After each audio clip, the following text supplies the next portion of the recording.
Ya, assalamualaikum sobat sekalian, bertemu kembali dengan TMC Vlog. Kali ini kita akan membahas tentang update per hari ini nih, 26 Juni di hari Sabtu, di hari kualifikasi MotoGP Asen 2021, di mana kita akan membahas mengenai konstelasi pembalap yang akan membalap di musim 2022.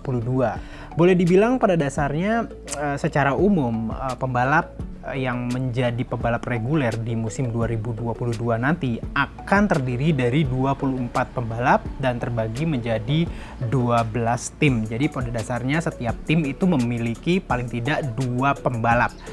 Dan sepertinya kita lagi-lagi tidak akan melihat seperti apa idealismenya dari Dorna selaku promotor dari kejuaraan MotoGP yang sebenarnya ingin banget menghadirkan platform gitu, gimana dalam satu pabrikan gitu ya, dalam satu pabrikan itu hanya memiliki satu tim factory dan satu tim satelit atau tim independen. Jadi pada dasarnya idealismenya seperti itu, walaupun pada dasarnya saat ini boleh dibilang idealisme itu sebenarnya mungkin bisa terwujud. Karena apa? Karena boleh dibilang saat ini itu terdiri dari, kita tuh udah melihat ada terdiri dari 6 pabrikan kayak Ducati, KTM, dan Aprilia, pabrikan Eropa, lalu ada 3 pabrikan Jepang, yaitu ada Honda, Yamaha, dan Suzuki.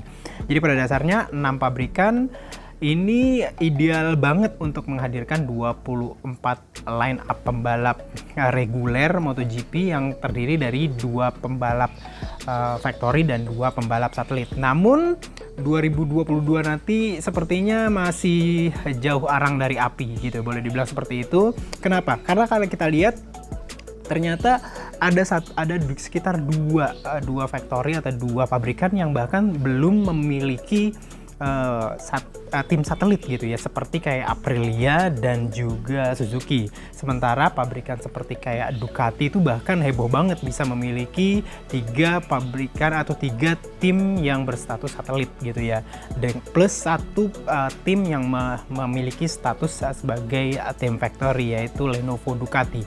Jadi pada dasarnya tahun 2022 nanti Ducati akan memiliki sekitar 8 pembalap yang terdiri dari 4 tim gitu ya. Jadi boleh dibilang Lenovo Ducati, Pramac Ducati, di mana 2 tim ini sudah memiliki konfirmasi pembalap yang sudah tetap. Di Lenovo Ducati itu ada kayak Jack Miller dan juga Pecco Bagnaia. Sementara di Pramac Ducati kita akan tetap melihat Johan Zarco, pembalap Prancis yang akan bertandem dengan Jorge Martin. Lalu nanti akan hadir juga tim baru, yaitu Gresini, Flexbox Gresini Ducati Racing Team, yang akan membalap dengan pembalap Enea Bastianini yang tahun ini membalap di Avintia, dan juga plus 1 rookie baru nanti di 2022, yaitu Fabio Di Giannantonio gitu. Dan yang baru terkonfirmasi kemarin yaitu boleh dibilang Aramco Racing Team VR46 Ducati itu akan membalap dengan 2 pembalap juga di Ducati nanti.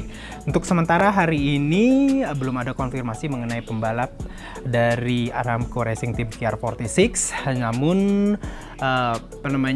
konstelasinya di tim ini tuh bisa terjadi kayak misalkan Marco Bezzecchi ditandemkan dengannya Luca Marini, atau bahkan seperti yang diinginkan oleh sponsor mereka yaitu Aramco untuk menandemkan Valentino Rossi di tim ini plus Luca Marini gitu. Jadi pada dasarnya Ducati ini heboh banget, dia terdiri dari 8 pembalap dan ini tuh menurut saya tuh stabil banget. Memang sih semakin banyak pembalap itu akan membuat effort dan juga biaya udah pasti kan, sehingga biayanya itu gede banget gitu ya. Bisa dibayangkan teman-teman sekalian, satu orang itu harus menyiapkan sekitar 7 mesin. Ya, 7 mesin berarti 8 kali 7, boleh dibilang seperti itu. Ducati harus mempersiapkan itu, yang terdiri dari, kemungkinan saya Ducati akan menyuplai ya mungkin 4-6 ya, 4-6 pembalap yang akan menggunakan motor GP22 ya, GP22 tahun depan. 2 pembalap Lenovo Ducati, 2 pembalap dari Pramac Racing, 1 pembalap di Gresini, dan 1 pembalap juga di VR46. Jadi seperti itu. Semakin banyak pembalap itu akan mendapatkan semakin banyak juga data untuk bisa diolah, untuk bisa membuat motor itu lebih baik ke depan. Jadi seperti itu. Jadi ada plus dan minusnya kalau kita memiliki lebih banyak bilang motor di line up grid MotoGP. Dari Ducati kita beralih ke Yamaha dulu ya. Di Yamaha pada dasarnya tahun 2022 nanti tetap akan mempertahankan 4 pembalap yang terdiri dari 2 tim. Yang tim pertamanya itu masih sama, Monster Energy Yamaha MotoGP, itu akan menandemkan Fabio Quartararo, sorry lupa lagi jadinya, padahal itu sering banget. Ada 2 Fabio di sini, Fabio Quartararo dan juga Maverick Viñales tahun depan. Sementara satu lagi tetap kita akan melihat Petronas Yamaha Sepang Racing Team atau PYSRT yang menggunakan 2 pembalap, di mana Franco Morbidelli tahun 2022 nanti dijanjikan akan menggunakan motor yang sama persis model year-nya dengan pembalap-pembalap Yamaha lain factory. Jadi akan pakai M1 2022, sementara tandem dari Franco Morbidelli belum dikonfirmasi oleh PYSRT sendiri, dimana saat ini tandemnya dari Franco Morbidelli adalah Valentino Rossi.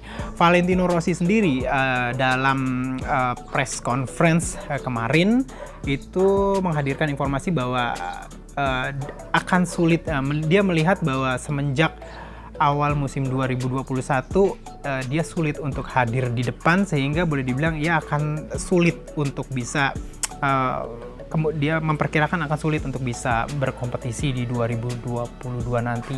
Apakah ini akan mengartikan dia akan mengakhiri karir MotoGP di 2021 ini? Masih tetap kita pantengin bersama. Dari Yamaha kita beralih ke Honda. Honda tahun depan juga menghadirkan 4 pembalap, 2 pembalap factory di Repsol Honda, Marc Marquez dengan Pol Espargaro. Sementara 2 pembalap satelitnya di LCR Honda itu akan tetap di Takaaki Nakagami dan juga Alex Marquez.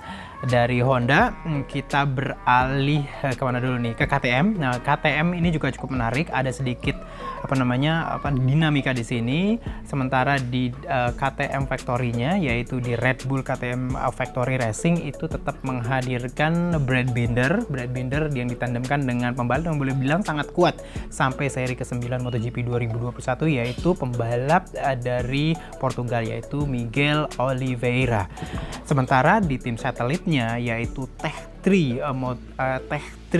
KTM Factory Racing, itu pada dasarnya sampai hari ini 26 Juni 2021 itu baru terkonfirmasi 1 pembalap aja, yaitu calon rookie 2022 yang merupakan pembalap yang asalnya dari Australia, yaitu Remy Gardner. Sementara tandem dari Remy Gardner-nya tadi awalnya diminta Raul Fernandez diminta banyak pabrikan seperti kayak Petronas Yamaha dan segala macam. Akhirnya Raul Fernandez tetap menetapkan diri di Moto2 untuk 2022 nanti.